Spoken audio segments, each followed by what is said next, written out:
health information captured by devices. Sensitive data can be collected, batched, and sold by data brokers to any buyer on the market, including geopolitical adversaries that can abuse this data for nefarious reasons. Last Congress, I published a report outlining proposals to empower patients to control how their data is used. This includes modernizing HIPAA, as well as safeguarding health data not covered by HIPAA. I'm also working on efforts to better leverage AI in healthcare and to assist rural providers with finding value in the population-level data that is available. I look forward to discussing these proposals with our panelists today. Thanks to all of our witnesses for being here to share your ideas on the above topics. With that, I recognize Senator Sanders. Thank you, Mr. Chairman. There is no question but that cybersecurity and protecting the privacy of Americans' healthcare records are important issues that need to be dealt with. But, Mr. Chairman, let me be very clear. That is not the issue that is right now on the minds of the American people. What people are worried about is the catastrophic impact that the reconciliation bill that was passed last week will have on the health and well-being of the American people. And that is the issue I'm going to be focusing on today. That legislation, passed by one vote here in the Senate, will be making the largest cut to Medicaid in American history to pay for the largest tax break for billionaires in American history. At a time when, as I think all Americans know, our current healthcare system is broken, it is dysfunctional, it is cruel. 85 million today are uninsured or underinsured. This bill will make a horrible situation even worse. This legislation will cut Medicaid and the Affordable Care Act by more than $1.1 trillion. The nonpartisan CBO has estimated that this bill, along with the expiration of the enhanced premium tax credits of the ACA, will cause 17 million people to lose their health insurance. All right? 85 million today, uninsured or underinsured. Only country, major country on earth not to guarantee health care to all. 17 million more will be uninsured. Researchers at the Yale School of Public Health and healthcare economists at the University of Pennsylvania have found that these healthcare policies, and I almost hesitate to say these things because people are not going to believe it, because it is too cruel, too unimaginable. But they are estimating that this bill will cause over 50,000 people in our country to die unnecessarily every year. And that's what happens when you can't get to a doctor. And I'm delighted that one of the lead researchers of this report, Dr. Allison Galvani, is here with us today to talk more about that study. Mr. Chairman, it is not rocket science. You're a doctor, you know this. If people don't have access to health care, if they can't get to a doctor when they need to, people will suffer and tens of thousands will die. It happens today. It will only get worse. Make no mistake about it. This bill is a death sentence for working class and low-income Americans. Further, as a result of this bill, it is estimated that more than 300 rural hospitals are now at risk of closing down altogether or substantially reducing their services. That is not my estimate. That is what the Center for Health Services Research at the University of North Carolina recently estimated. And we are already beginning to see the devastating impact this bill will have on rural America.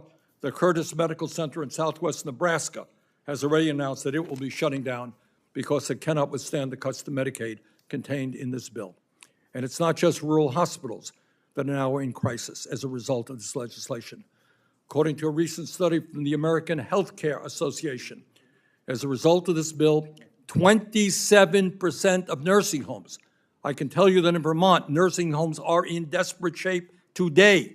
And I suspect that's true all over the country. They are estimating that 27% of nursing homes have indicated that they will be forced to close their doors, and 58% will have to reduce staff. And it's not just nursing homes. Healthcare researchers at the Millikan Institute of Public Health at George Washington University have found that this bill will be a disaster for community health centers, something that many of us feel very strongly about, providing primary care to 32 million low-income and working-class Americans. They have estimated, Millikan Institute, that as a result of the passage of this bill, over 40% of community health center sites will shut down. Today, there are over 15,000 community health center clinics throughout America. This could result in the shutting down of some 9,000 of them. And it's not just community health centers, not just nursing homes, not just individuals. This legislation will substantially increase the uninsured rate in every state in this country. As a result of this bill, the uninsured rate in my own state of Vermont, which has one of the lowest uninsured rates in the country, will go from 3.3 to 6% uninsured. In Louisiana, the chairman's state, the uninsured rate will go from 6.7 to 12.4%. In Florida, it will go from 10.4 to 18.8%. In Texas, second largest state in this country, uninsured rate will go up to 20% in the United States, in the richest country in the history of the world. And on and on. So, Mr. Chairman, this is an issue that needs to be explained to the American people, and I look forward to discussing it with all of our panelists. Thank you. I will take advantage of explaining some of the things in there which are not true, but this hearing is about cybersecurity. And I hope our witnesses will limit their remarks to that. If not, we will suffer through them otherwise. This hearing is about health care in America, and I hope the witnesses will tell us the truth about what's going on today. And so, again, to our hearing about cybersecurity, which is an important issue within healthcare of America, I'm here for the whole event. So I'll defer first to my down dais, Dr. Marshall. Oh, testimony, I'm sorry. I got distracted. Mr. Garcia, let me introduce you. I apologize. I'm distracted by the distraction. We are joined today by Greg Garcia, the Executive Director of the Healthcare and Public Health Sector Coordinating Council. You say HSCC or HISIC? HSCC is the government-recognized critical infrastructure advisory council of more than 460 healthcare stakeholders, partnering with government to identify and mitigate cyber threats to health data and research, systems, manufacturing, and patient care.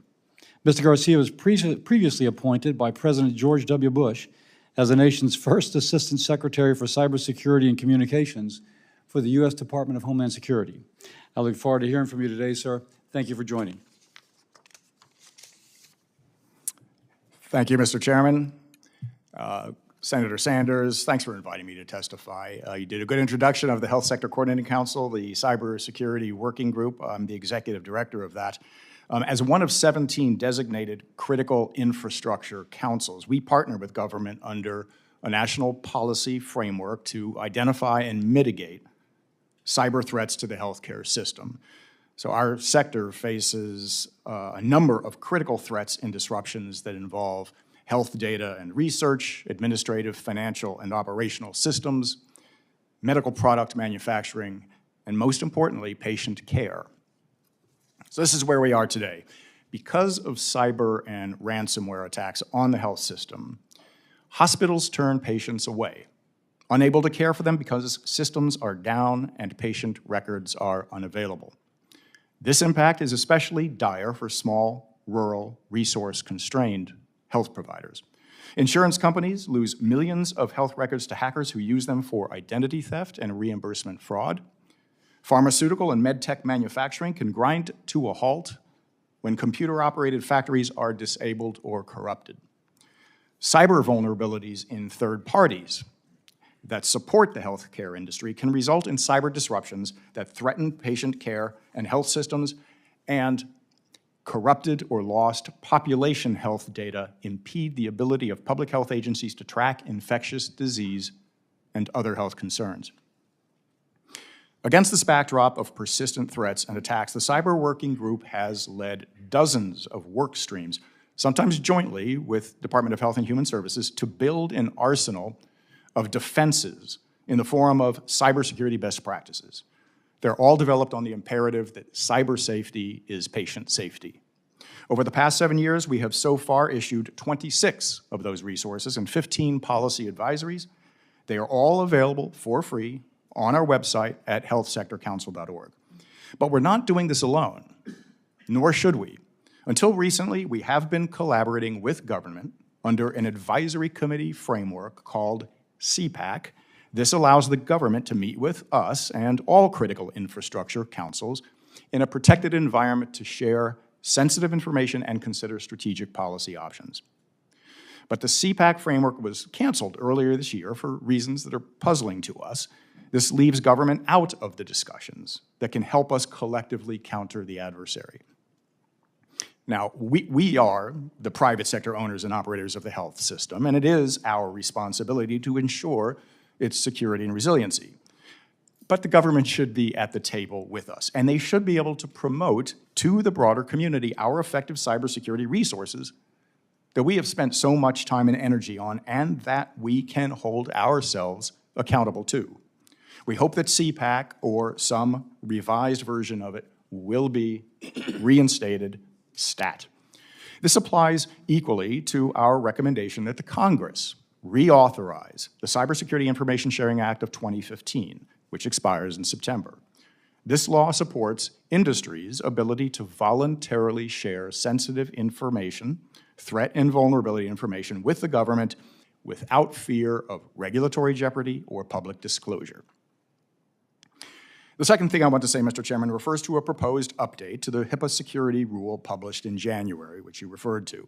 By most accounts, the proposed rule is cumbersome, vague, costly, fairly unrealistic, and questionable for actually improving cybersecurity, which is what we are focused on. In April, we formally advised the administration to suspend further consideration of the proposed rule and organize a series of consultations with leaders in the health sector to negotiate a modernized policy for healthcare cybersecurity. There is precedent in policy for this process. We've not yet received a response from the administration to this proposal, but we stand ready to work with them when and if they are organized for this challenge. This would allow us to negotiate effective cybersecurity rules, some mandatory, others flexible, that we will be held accountable to. We can start with the many best practices that we have already published by the sector for the sector. And not only for the healthcare providers, but for the whole interconnected healthcare ecosystem, particularly third-party IT and software service providers that are not regulated. Cyber vulnerabilities lurking within their technology and services are implicated in 50% of data breaches and cyber attacks on healthcare. They need to be held to a higher standard when connecting to patient data or administrative and operational health systems. We have numerous other recommendations we can discuss that address our 5-year cybersecurity strategic plan published in February of last year. I request that it be entered into the record. If together we can make progress toward the strategic plan, we can upgrade our healthcare cybersecurity diagnosis from critical condition to stable condition by 2029. Mr. Chairman, that concludes my oral statement, and I look forward to answering the committee's questions. And no objection to entering that which you wish to have entered into the record. We're also joined today by Renee Quashie, the Vice President for Digital Health at the Consumer Technology Association, CTA. Mr. Quashie provides guidance on key regulatory and policy issues related to AI, health technology products, services, software, and apps. Prior to CTA, Mr. Quashie practiced law and the use of technology in healthcare. Thank you, sir, for joining us. Thank you, Mr. Chairman. Thank you, Senator Sanders and the committee. My name is Renee Quashie. I serve as Vice President of Digital Health at the Consumer Technology Association, or CTA. We are the largest tech trade association in North America. We represent more than 1,200 member companies, from iconic global brands to early-stage startups and small businesses. We are responsible for 18 million American jobs. 80% of CTA's companies, again, are small businesses and startups. We produce CES, the world's most powerful tech trade event, and lead national efforts on technology policy, market research, standards development across emerging technologies. CTA member companies are pioneering advances across the spectrum, from AI-powered continuous glucose monitors to remote patient monitoring, to the first FDA-cleared obstructive sleep apnea risk detection feature for consumer wearables. These advancements are not only transforming how patients access care, but also putting them in control by delivering personalized insights and screening for signs of chronic disease before a costly adverse event. This is more important than ever, as patients across the country face incredible barriers, as Senator Sanders mentioned, to accessing care, driven by provider shortages, among other things. But none of this innovation is going to matter much if people don't trust that their health data is protected. Health data is among the most personal and sensitive information we generate. Patients will not adopt tools they do not trust. And providers will not recommend platforms that they believe put patients at risk. Companies cannot innovate at scale if they're navigating conflicting, outdated, or unclear laws. Yet, our current privacy framework is outdated and incomplete. Many consumer-facing digital manufacturers and deployers are not considered covered entities under HIPAA and often are not subject to business associate agreements with HIPAA-covered entities. That is why CTA has taken a leadership role in advancing both privacy and security in health innovation. Back in 2015, CTA released the Guiding Principles for the Privacy of Personal Health Data. It's a voluntary framework designed to help companies, especially those that operate outside HIPAA's scope, to implement responsible data practices. The principles were developed and subsequently updated twice by a working group that included technology companies, telehealth and remote patient monitoring companies, healthcare providers, commercial payers, and other innovators. While CTA believes guidelines and industry standards play an important role, we recognize the need for a comprehensive, preemptive federal data law that protects consumers and promotes innovation without incentivizing frivolous lawsuits and creating a patchwork of state privacy laws. On that point, currently 20 states have privacy laws. For businesses, especially small businesses and startups, complying with that many laws stifles innovation and creates unnecessary barriers to entry. Navigating conflicting or inconsistent requirements increases legal risk, drives up operational costs, and makes it harder to build uniform products and services that meet consumer expectation. For consumers, it makes little sense why one person located in one state might have differing rights than another in a different state, even if they're using the same product. Ultimately, we need a uniform, risk-based, and innovation-friendly federal privacy law to achieve this balance. The absence of a comprehensive federal framework has led to an increasingly complex and fragmented patchwork of state rules, creating consumer confusion and placing undue compliance burden on small and medium-sized businesses. A well-structured federal framework without a private right of action would enhance consumer protection while fostering regulatory certainty that spurs American innovation. CTA stands ready to work with the committee to advance the use of digital health tools, including supporting comprehensive federal data privacy legislation. That ends my statement. Thank you very much. Thank you, sir. And Senator Husted will introduce Ms. Stevenson.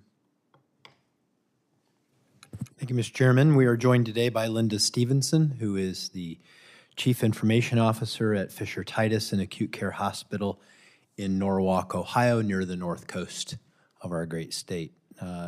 Ms. Fisher has over 35 years in health information technology expertise, supporting patient care and clinical functions. Throughout her career, she has led teams at Cleveland area hospitals, including the Cleveland Clinic, Metro Health, Southwest General, and most recently for the Cerner Corporation.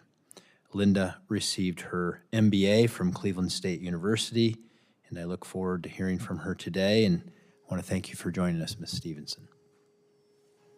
Thank you, Senator Husted. Chairman Cassidy, Ranking Member Sanders, and members of the committee. As said, Fisher-Titus is a rural and independent hospital in Ohio, serving over 70,000 residents. I'm also a board member of an organization called CHIME, the College of Health Information Management Executives. Today, I will focus my remarks on the daily challenges that my facility and other rural hospitals face as we experience growing cybersecurity attacks against us and our patients. Thankfully, I do believe there are ways to address these challenges. Hospitals undertake and devote significant resources to securing our systems. However, cybersecurity is costly, and recruiting and retaining qualified IT and cybersecurity professionals remains a challenge for small, rural, and under-resourced hospitals. The shift to remote work has only exacerbated that cause, and we are competing for talent with much larger, better-resourced organizations across the country. Most rural hospitals cannot afford a full-time cybersecurity leader of any kind. At my own hospital, I play the role of CIO and CISO. When hospitals face budget constraints due to stagnant payment rates, they are often forced to reprioritize spending, directing limited resources towards immediate operational needs and away from long-term spending, such as cybersecurity. The challenge is even more acute for rural hospitals, the majority of which are operating at a loss. 50% of rural healthcare operated at a loss in 2024. That was up from 43% the year before. Without the funds and access to cybersecurity workforce, rural hospitals will continue to struggle. A catastrophic cyber attack can bring a hospital down for weeks or even months. If we're forced to divert patients, the 3 nearest hospitals are about an hour away. A community like ours, this can have a devastating and potentially life-threatening impact on patient care. With regards to regulatory burden, the impact of complying with multiple overlapping and burdensome healthcare mandates can be debilitating for a rural healthcare organization. We must meet the same standards as all of the larger organizations, but lack the staff and the infrastructure to do that efficiently. Any efforts to reduce or streamline regulatory burdens and improve operational efficiency would be appreciated. Rural hospitals like Fisher-Titus are actively making improvements to improve our cybersecurity posture, but we cannot do it alone. Ongoing support for federal tools is needed. We follow the NIST cybersecurity framework, 405D tools, and all the materials used by CISA. We are also a member of the Health ISAC, which shares cybersecurity threat intelligence. However, the cost of membership is out of reach for many rural hospitals. While we're doing our best to establish a robust cybersecurity program, healthcare providers are too often punished rather than being treated as victims. Every day, we are on the front lines, fending off increasingly complex and relentless intrusion attempts. We're up against well-funded criminals that have greater resources than most of our U.S. hospitals. We must shift away from punitive approaches. These only worsen the burden and divert resources from patient care. Instead, we need to support policies that empower healthcare providers to strengthen their cybersecurity defenses. Providers also wrestle with significant vulnerabilities brought on by third-party partners. Managing the security of hundreds of external partners is resource-intensive for all hospitals, but especially for rural healthcare providers. It would be incredibly helpful if we had an approved list of vendor products that have already been vetted and that meet a baseline set of standards of privacy and security. This would bring efficiency to the marketplace and help under-resourced providers purchase third-party services with greater confidence. Finally, the legal and operational responsibility for ensuring HIPAA compliance falls too heavily on provider organizations. While business associates are contractually obligated to protect patient data, too many fall short, placing additional strain on already stretched rural hospitals. In closing, I'd like to thank the committee for giving me this opportunity to testify on these important issues. With more knowledge and understanding of the realities of healthcare in our rural communities, we can work together to improve care for all. And I do look forward to your questions. Senator Sanders. Thank you, Mr. Chairman. I'd like to introduce Robert Weissman, co-president of Public Citizen. Mr. Weissman has led Public Citizen, a national nonprofit consumer advocacy organization, since 2009. He is a leading national expert on corporate and government accountability. Rob, thanks very much for being with us. Thank you, Chair Cassidy and Senator Sanders and members of the committee. Cybersecurity is a serious problem threatening the healthcare delivery system in America, and it's growing worse due to technological changes and underinvestment by large corporations. I wanted to focus quickly on a series of external factors that are poised to supercharge the problem of cybersecurity risk. The first is the problem of corporate concentration, which means we have large data sets that are very vulnerable. In the case of Change Healthcare, that led to a breach that impeded or interfered with the privacy of 1/3 of American patients. Second, cuts in reorganization, firings, office closures, and drifts at the Department of Health and Human Services is imperiling the safety of data at HHS and undermining the agency's ability to enforce standards against private actors. Third, DOJ has gained access to at least 19 data sets inside of HHS, is combining them perhaps also with external databases in ways that are unknown, for purposes that are unknown, with protections that are uncertain. Fourth, the Medicaid cuts that are included in the reconciliation bill will, as we just heard, put pressure on rural and other institutions who do not have excess capacity to deal with cybersecurity. Fifth, the rise of wearables, chatbots, and AI-assisted medical devices is creating huge data troves of private information, personal private health information, not subjected to HIPAA or any real meaningful privacy protections whatsoever. And last, the big tech companies are seeking to gain immunity from lawsuits or regulatory standards related to privacy and data security and other measures. This Senate just voted down by 99-1 a proposal to give them that protection, and hopefully that'll be the last we hear of that proposal, but I don't think it will be. However, as significant a challenge as cybersecurity is, this hearing's objective of securing the future of healthcare is far more seriously threatened by the reconciliation bill that the Congress just passed. As Senator Sanders indicated, and as CBO has stated, that legislation will cost healthcare coverage for 17 million Americans. We know what that means. It means people will be sicker than they need to be. It means they will skip preventative services that they should obtain. It means they will not get treatment when they need it. It means when they do go to get treatment, they will pay more than they should. And it means, ultimately, that many will die needlessly. As Professor Galvani will explain, 50,000, not once, but every year, excess deaths in America as a result of this bill. It will also devastate the healthcare infrastructure itself. Rural hospitals will close. Community health centers will close. There will be ripple effects throughout the healthcare sector that we're going to live with for a long, long time, and we did not need to do. The ostensible reason for this was to save, in quotes, about $1 trillion to be used to pay for tax cuts for the super rich. Those aren't real savings because they just actually are offloading costs from society onto private individuals, the poor and the vulnerable, who will pay in reduced health care or out-of-pocket costs. However, there are actual genuine savings available in the healthcare system at scale, available to Congress if it chooses to obtain them. If we dealt with the problem of excess drug pricing, we could save conservatively $200 billion a year by cracking down on big pharma's price gouging and monopolistic practices.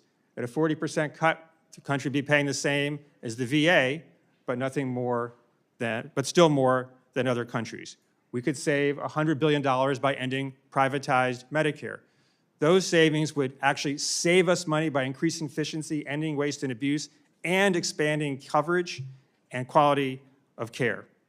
We could have even larger savings by taking on the problem of administrative waste in the healthcare system, which is vastly higher in the United States than it is in competitor countries. If we move to a Medicare for all system, we could conservatively save $700 billion a year in administrative overhead. $700 billion a year, that's $7 trillion the way we count for budget reconciliation. $7 trillion. And we would do so not just by saving money, but by expanding care.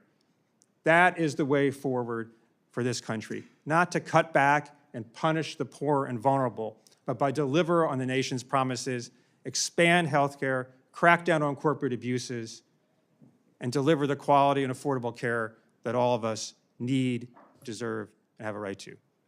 Thank you for this right to testify. Okay. Ms. Galvani, I hope you're, I'm sorry.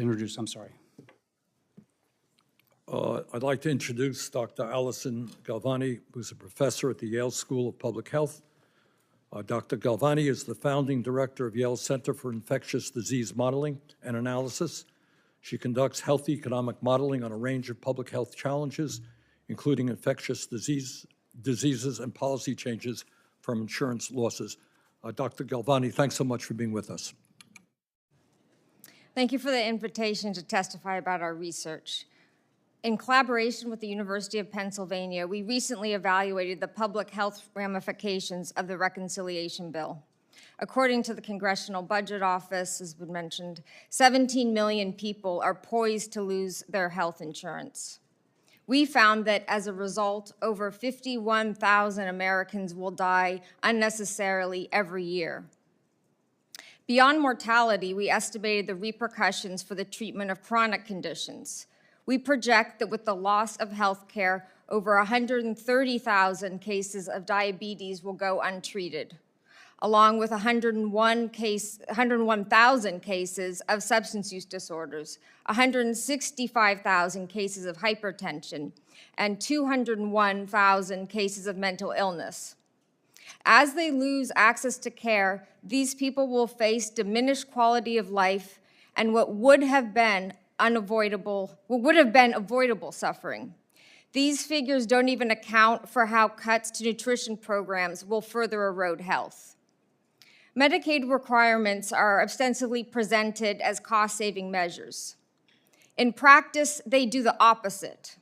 In both New Hampshire and Arkansas, the implementation of reporting requirements led to thousands of eligible people losing coverage in just the first few months, with no improvements in unemployment rates. These states also incurred millions in administrative overhead since the regulations cost more to operate than they saved. Both programs were then suspended early. It's also critical to recognize that the loss of health care is economically counterproductive in myriad other ways. When people lose coverage, they're more likely to delay care until conditions become severe and expensive, often ending in ER visits that strain hospitals. More families will face crushing medical debt and a reduced capacity to remain in the workforce due to unmanaged illness. Meanwhile, healthcare providers, especially in rural areas disproportionately reliant on Medicaid, will be left absorbing uncompensated care, fueling closures, and reducing access for entire communities. There is a way that Congress could improve cost efficiency, but it is not by cutting health care. It is by expanding health care to all Americans through a single-payer system, such as the Medicare for All Act proposed by Ranking Member Sanders. We can look to many other countries that save money and lives through universal health care. By contrast, we spend more than any other country. The return on our investment is paltry. Despite spending more, we don't even rank in the top 40 for life expectancy among other public health measures. In our analyses, we found that a single-payer system would save over $500 billion annually. That is more than $500 billion saved through administrative streamlining, negotiating prices, and preventative care, among other aspects. Most importantly, universal health care would save more than 68,000 lives annually, as opposed to this bill causing 51,000 deaths. Taken together, these findings underscore a simple but urgent point. If we avoid the destructive rollbacks and instead expand health care, we could save 120,000 lives every year while spending less as a nation. Cybersecurity is particularly a concern in our fragmented system, since patient data is spread across hundreds of insurers, providers, vendors, and billers, each a potential weak link. I'm also concerned that patient data is monetized in our for-profit system and can be used for debt collection. By enacting policies that unify and expand healthcare, this committee has the opportunity to galvanize a new era of American well-being, security, and prosperity. Thank you again, and I'd be pleased to answer any questions you may have. Senator Husted. Thank you, Mr. Chairman. I want to just start by saying that I understand Medicaid is a state-federal partnership. For the last 24 years, I've worked in state government in funding nursing homes and hospitals and providing for care in our state. I have a letter, Mr. Chairman, I would like to submit for the record from rural hospitals in Ohio talking about how the most recently passed legislation is so helpful to them. Without objection. It will increase funding for rural hospitals in Ohio by 24%. Previously, they were receiving 91% of the Medicare rate after the passage of the bill, and by subsequent actions by our partners at the state level, they will be receiving 115% of the Medicare rate. That does not mention the fact that we also have a $50 billion rural hospital fund that's available, even though rural hospitals only received $10 billion in funding total, according to CMS last year. So I just want to submit that information and make sure we have those facts available. Now, Ms. Stevenson, we've talked a little bit briefly about cybersecurity breaches and the challenges that are faced. I know that we talked a little bit about rural hospitals and the fact that really it's, in some cases, a talent issue. You know, can you find the people with the cybersecurity skills to be able to accomplish the defense that's necessary? What suggestions do you have on how we can help? Because I know some of the things that we've done in Ohio have been establishing cybersecurity as a high school program at our career centers and in partnership with business. So are you working with any of those collaborations at the local level with our educational institutions to build the cyber talent that you need to help serve you? Thank you for that question. Yes, absolutely. One of the things we focus on in Norwalk is connection to our local colleges, high schools, and even to two-year colleges to engage them at the intern level so they get exposure to healthcare and get experience in the real world, whether that be IT or cybersecurity.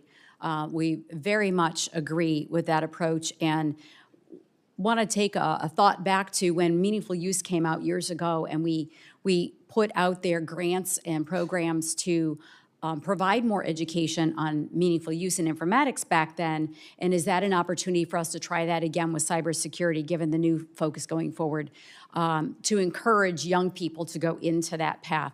But yes, we absolutely are partnering with every education opportunity that we can. And you had also mentioned the need in your remarks to move away from punitive policies that punish providers when they have a hack or a cybersecurity breach, and then a vetted directory of third-party vendors would make it easier for rural hospitals to enhance cybersecurity. Could you expound on that a little bit? Absolutely. One of the challenges we have as we partner with, whether it's a vendor or an external consultant or any organization that we might work with, is ensuring that they have as much protection around the data that we do, because the patient's information flows through all those places. The burden right now is on each of us to vet that. So I need to submit system assessments to a particular vendor, ensure that they complete the information and they have a robust program before I can even contract with them to do the work. And that is very burdensome for us to have to do that, and every other healthcare organization in the area have to do the same thing. So if there was a standard set of privacy and security rules or regulations that they all needed to follow, we could have more trust in that and remove the burden from everyone of doing duplicate work. And where should that be? Where should that home be for that list? Who should be responsible for it? That is a great question, and I don't think that I have an exact proposal for that. I think we have some amazing cybersecurity groups in the works right now, whether that's Health ISAC or CISA or any of those organizations. I think that would be a recommendation of the Senators, Congress. Well, it's interesting. I mean, you know of the resources that we created in our state with the cyber range, and we literally have at the National Guard a cyber militia.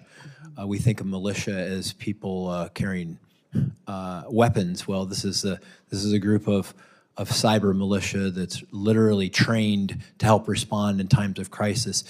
I think it's probably underreported, underutilized, but those are the kinds of resources that I think we can all help and create. Thank you, Absolutely. Mr. Chairman.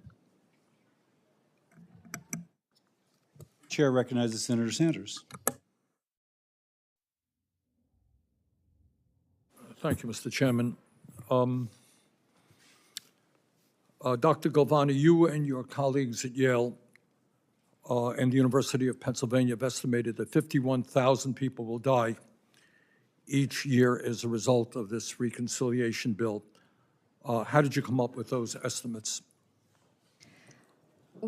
Our estimates are based on the congressional budget calculation that 17 million people are poised to lose health care. We can then compare, from empirical studies, the rates of mortality, age-stratified mortality, for people who are insured versus uninsured. There's about a 40% higher rate of mortality for those people, and that's how we generated that number. In addition, the University of Pennsylvania calculated the impacts of changes to nursing home safety procedures and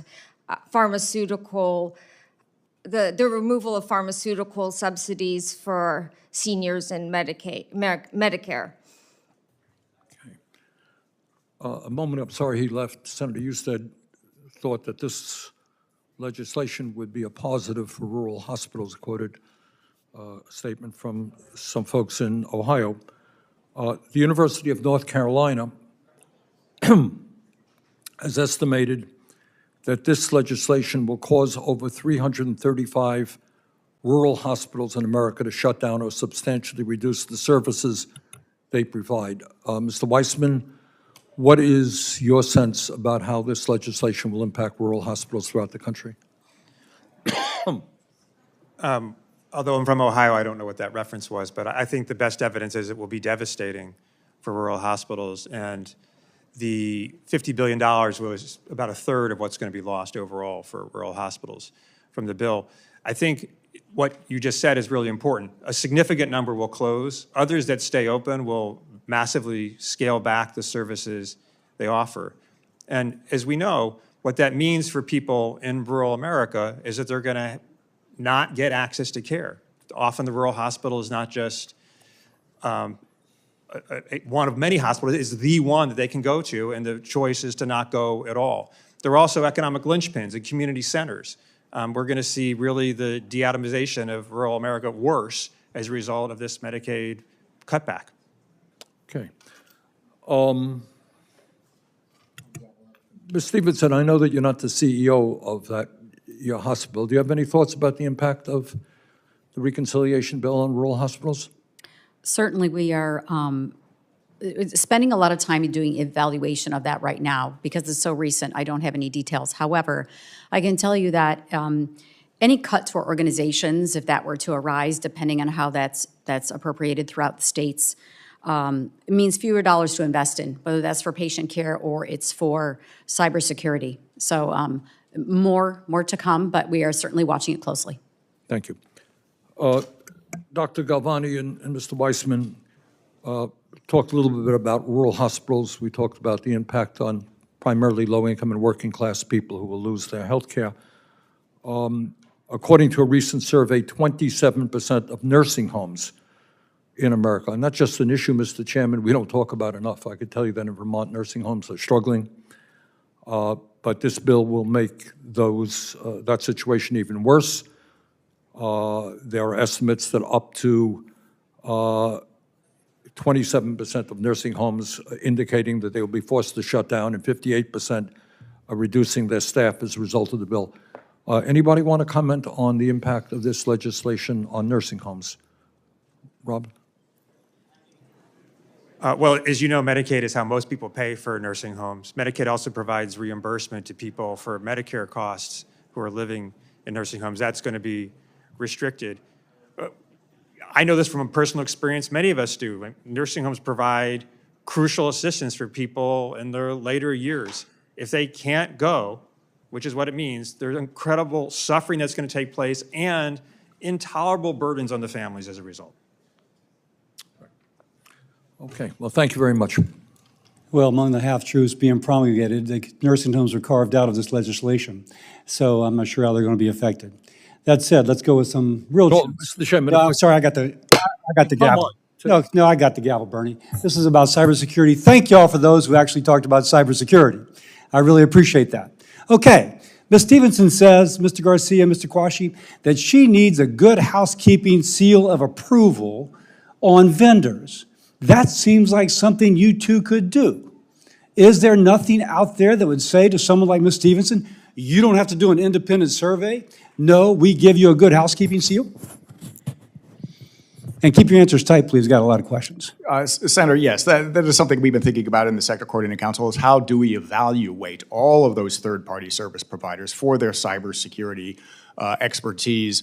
And it is a difficult question. There's thousands of vendors. There is Okay, cut to the chase. a federal example like FedRAMP. If you're going to sell to the government like cloud services, you have to meet these cybersecurity conditions in order to sell to us. We could have the same framework. We being the federal government or we being you? We being the industry. Yeah. Why aren't you? It's a difficult issue, and we're going to need help doing that. It's Help from whom? And we will have opposition from a lot of the technology and service. Yeah, but I mean, the providers. people who are being served, Ms. Stevenson, she needs it. Yeah. I mean, I think that we need to actually put the person who's, the entity which is actually providing the care first, and not the people who are just trying to sell a product. That's exactly what we have advocated, is that those that are serving any critical infrastructure, healthcare, Okay, got it. financial Mr. services, Quashie. they need to be held to a higher standard. CTA has developed a cyber trust mark, as a matter of fact, doing just that. Now, its application in healthcare is in question, but it's something we can certainly look at, and I can certainly provide information for that, but that's exactly what the cyber trust mark does. So, wait, that's what you actually do now, or that's what you hope to do in the future? No, the cyber trust mark is alive and well. Yes, that's what we do. That's what you do. Ms. Stevenson, are you not finding that helpful? That's not something we have exposure. Sorry, that's not something we've had exposure to at this point. Okay. Next, Ms. Stevenson, really interesting, because Mr. Weissman spoke about how he doesn't want, I think you spoke in favor of allowing states to come up with their own privacy laws. And you spoke kind of like we have a patchwork. And you're the one who said, wait a second, if I've got this overlapping with that, it becomes incredibly difficult for a rule. Now, we can't exempt rules because obviously you are accessing all these big databases, so you would be a weak link. So, Mr. Garcia, how do you balance this? You got her having to match, overlapping, Mr. Weissman saying we need to allow states to have a particular role, Mr. Quashie saying, no, we need to have a single standard, and Ms. Stevenson having to live under that conflict. How do you address that? You know, I'm sorry, repeat the question. So we've got a conflict here. Do we allow states to come up with their own privacy laws?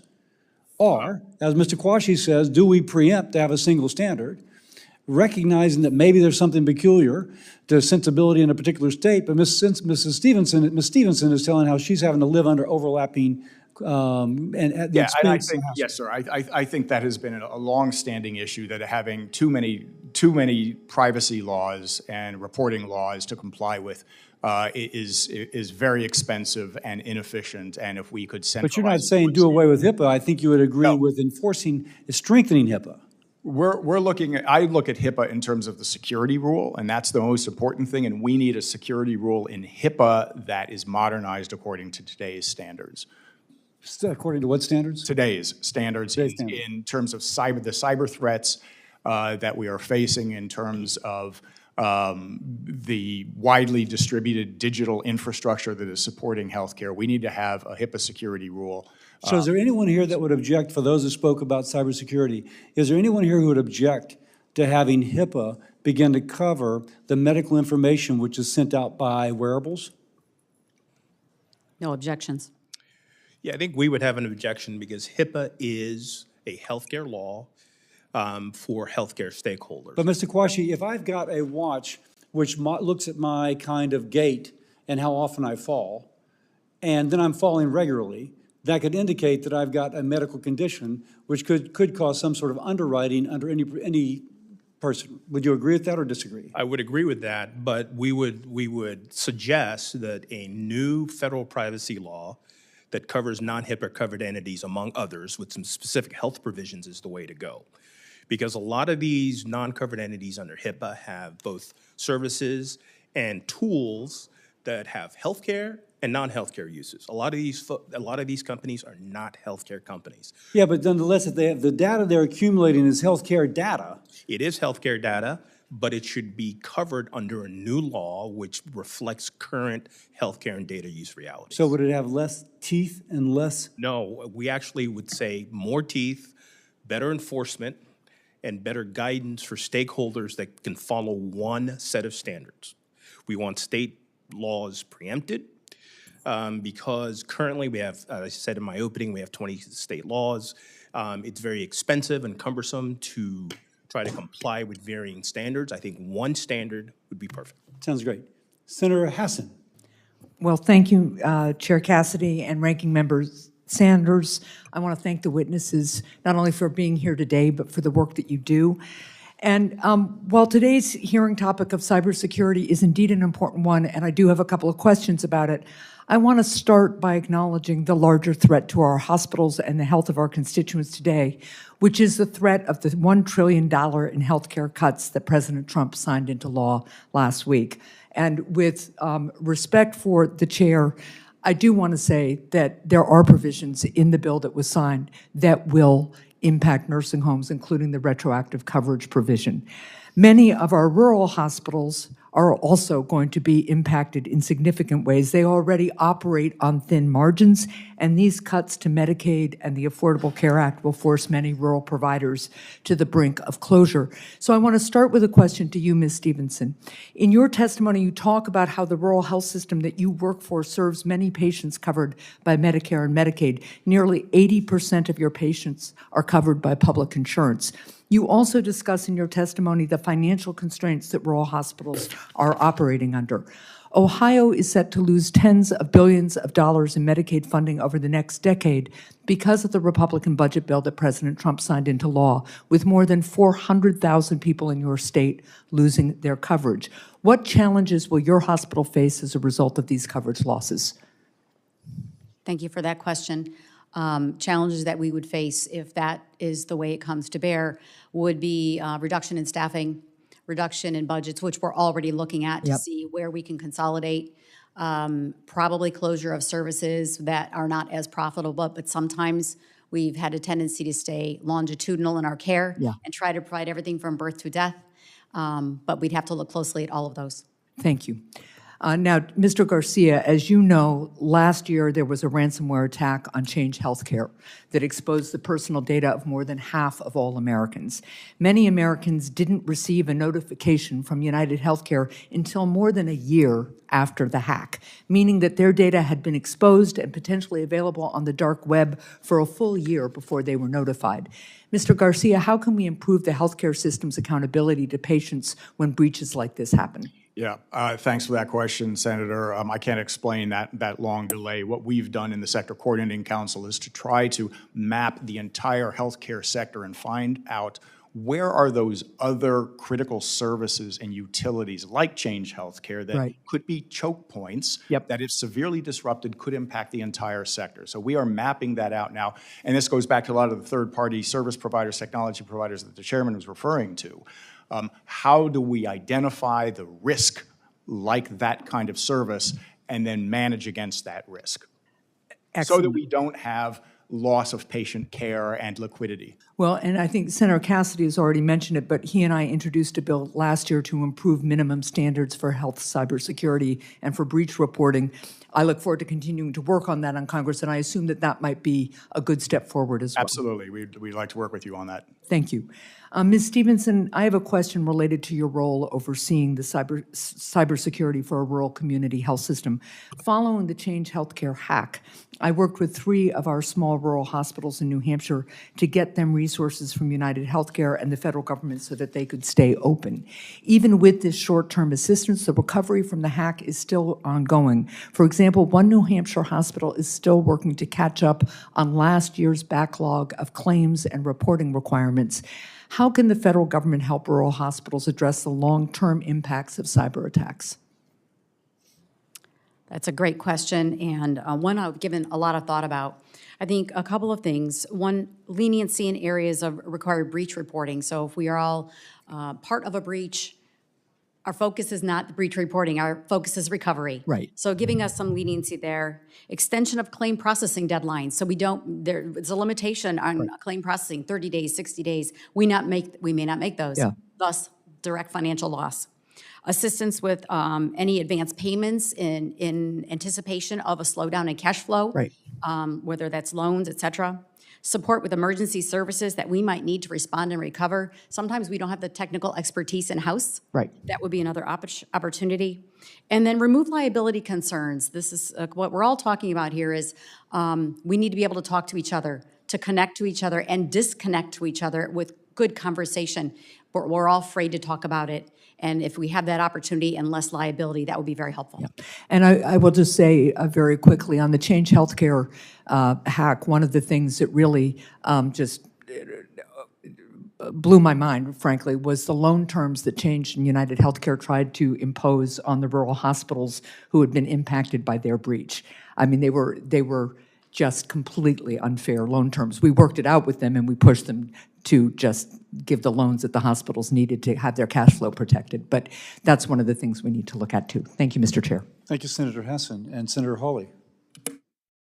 Thank you, Mr. Chairman. Thanks to the witnesses for being here. Mr. Garcia, if I could just start with you, I want to talk a little bit about the challenges that rural hospitals in particular face from cyber attacks, malicious actors. What do you think, thinking about the Volt Typhoon attack of this last year and a half, what do you think are the most important lessons that we ought to draw from that attack, and particularly if you could apply this to rural hospitals and the challenges that they face? Well, thank you, Senator. Certainly there are very sophisticated attacks out there from nation states and other sophisticated criminal groups that are beyond the capacity of rural, small, critical access health systems to counter, even the larger health systems. We cannot beat nation states. We did a publication in May called On the Edge. We interviewed 40 executives across 30 states, not just rural, but critical access, FQHC, small practices, asking them, what are your concerns about cybersecurity? How are you prepared to deal with it? And what would you need from the government or from your community to support you on that? And the results were not surprising. They said, we know what to do. We don't have, as Ms. Stevenson said, we don't have the capacity in workforce to deal with this. We don't necessarily need training. We need people. Bring the people in, and we need some support, whether it's financial incentives to invest in better cybersecurity or direct financial support. So there's a lot of, I commend the report to you. There's a lot of recommendations in there for both us in the industry and for the government. Ms. Stevenson, do you want to add anything to this? I think that was a great summary. Thank you. More than 40% of the hospitals in Missouri, my state, are rural hospitals, and about half of those are critical access hospitals. And I just want to underscore something you said, Mr. Garcia, that many of these hospitals have faced some level of cyber attack, and they simply don't have the personnel or the budget to deal with it. They don't have a cybersecurity officer on staff. They don't have the budget to work on turning back cyber attacks. What should Congress be doing to help rural hospitals in particular be able to meet the challenge of malicious cyber actors and the threats that this poses to patients, that it poses to hospital staff, that it poses to the working of the hospital? I mean, what can we be doing to help rural hospitals? I'll start with you, Mr. Garcia, and then anybody on the panel who wants to respond is welcome to. Well, certainly we've talked about better incentives. When you think about CMS, can they tie some level of reimbursement to better cybersecurity practices? You're doing the right thing. You're implementing the health industry cyber practices that we produced, or the NIST framework. We're going to give you a little bit of a bump on your reimbursement. That's real money. Senator Husted talked about national guards at the state level, those who can help in what we call a 911 cyber civil defense. How can we rally the community around your rural hospitals who do have the expertise? It's a lower cost option, but where the government can be using its reimbursement authority as leverage, that can be helpful. Very good. Anybody else want to add to this? Yes, sir, Mr. Weissman. Well, 2 points. One, unfortunately, I'm afraid that the reconciliation costing rural hospitals Medicaid funding is going to make some of these challenges harder. But two, I wanted, in building on work that you've done, and Mr. Garcia talked about Change Healthcare as a utility, because we have so much concentration in the industry. It is true that rural hospitals are just overwhelmed, but the large companies are not, and they are not investing enough. And there is, I think, a need to impose extra obligations on them new standards, and absolutely to maintain their liability. I disagree with the suggestions to remove liability. The way they're going to be held accountable if we don't have adequate regulatory standards is through lawsuits that make them pay retrospectively. Better if we could stop it in the first place. I've introduced a bipartisan bill called the Rural Hospital Cybersecurity Enhancement Act. It does some of the things that you were just talking about, Mr. Garcia. It starts at just a very baseline level, directing HHS to develop a comprehensive cybersecurity strategy for rural hospitals, to look at workforce needs, to look at funding needs. I think this is long past due, and again, I can just tell you, coming from a state where 40% of our hospitals are rural. I grew up in a rural area. I live in a rural area now, grew up in a rural area. Those hospitals are often the lifeblood of those communities, and they literally save people's lives. And we've got to do more than we are doing now to protect those hospitals, number one, in all of their operations, but also, number two, in helping them from this cybersecurity threat, because they're simply not equipped to deal with it. And realistically, they're not going to be, absent some assistance from the federal government. They do not have the wherewithal on their own. So we've got to do more. I hope that we'll be able to mark up this bill soon in this committee and take it to the floor as a place to start. Thank you all for your testimony, and thank you, Mr. Chairman. Thank you, Senator Hawley. Senator Hickenlooper. Thank you, Mr. Chair. Thank all of you for being here and for your work on this very difficult issue. Let me start with Ms. Stevenson. In March 2025, the Department of Health and Human Services proposed modifications to the HIPAA security rule to enhance cybersecurity protections. Certainly the lack of standardized secure data sharing protocols in the healthcare industry increase our vulnerability to cyber. Obviously, encryption is currently not explicitly mandated under HIPAA. In Colorado, we have a national, what we call what was named the National Cybersecurity Center, which fills in a lot of these gaps at the state level and specifically provides training, both programs that impact assessments, other resources, to rural hospitals throughout, not just Colorado, but in the region, because often that training has to happen in person to make a difference. How can we support the development of federal data sharing standards that build upon successful state-led efforts like what we have at the National Cybersecurity Center in Colorado Springs? Thank you, Senator. I believe that what you're doing is good in terms of offering those local resources for training. The more educated everybody is, the better we can operate as a supply chain, a healthcare supply chain. It is a challenge, and the new HIPAA security rules that were proposed, while I do agree that standardization will be very helpful, encryption helpful, there were some things in there that were burdensome in terms of asset inventories and work that would be well beyond what we are able to do, especially in rural healthcare. So while I do agree we should go forward in that direction, I think that there's some modifications we could do. Well, I agree with you there as well. I think certainly the cuts we're going to see to the rural healthcare system because of the cuts to Medicaid are going to be significant, and at a time when we should be providing more resources, less resources is going to be a problem. Mr. Quashie, wearable technology, and this is a little bit of an offline, but I think it's real. This wearable technology has become ubiquitous. People have smart watches that they wear, fitness trackers, collect all kinds of sensitive personal data, heart rate to blood oxygen, whether it's a ring or a wristwatch, whatever. But unless that data is being shared with a healthcare provider, the standard HIPAA security rule does not, what ordinarily would provide cybersecurity guidance for health records doesn't apply. It's true even for data collected, but that is very sensitive and very personal. Some states have enacted laws, such as the Colorado Privacy Act, that requires companies that collect such data to implement specific cybersecurity safeguards. Mr. Quashie, how can we address the cybersecurity gap that still exists for wearable devices not covered by the HIPAA security rule? Thank you very much for the question, Senator. And I talked about this earlier in my opening statement. I think, and it's the position of my association, that we need a new comprehensive federal privacy law that covers, among others, those institutions and organizations that are not covered under HIPAA, right?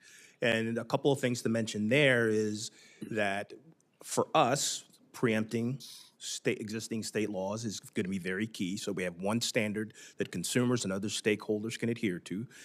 And number two, no private right of action. We believe that any new federal law should have strong enforcement teeth with a designated federal agency that will be the primary enforcer of the new law. Again, we can have state officers supplement and help enforce the federal law. And that, to us, will go a long way in solving some of this problem. But I think we need a new way to think about it. Unfortunately, given the digital economy we're in, state-centric solutions to this problem are going to be increasingly unfeasible. Data knows no borders. Data can travel across a border in a nanosecond. So I think we need to rethink how we approach some of these data-driven regulatory frameworks. We agree with that. The states are the laboratories of democracy, but we need to be willing to go forward and take the lessons we're learning in the states and put them to a national level. Mr. Weissman, I'm going to try and look at my electronic watch, try and squeeze this in. And you talked a little bit about how we can help get resources for local hospitals to be better prepared and more resilient around cybersecurity attacks. How else can we support rural hospitals in this battle they're engaging? Because they are the undefended. Well, when we broader institutionally, I think there are a lot of proposals that have been floated here that are important. At the end of the day, it's going to be money. It's going to be money and resources that is going to have to come from the federal government. The reconciliation bill goes in the opposite direction. In the area of cybersecurity, to some extent, it's the same thing, as we've heard compellingly. But I do think it also makes sense to think about the chains of responsibility. The problem with cybersecurity of rural hospitals is not just their own local thing. When Change Healthcare happened, that breach, that was a problem for every rural hospital. And what's the responsibility of United Health Group back to those rural hospitals?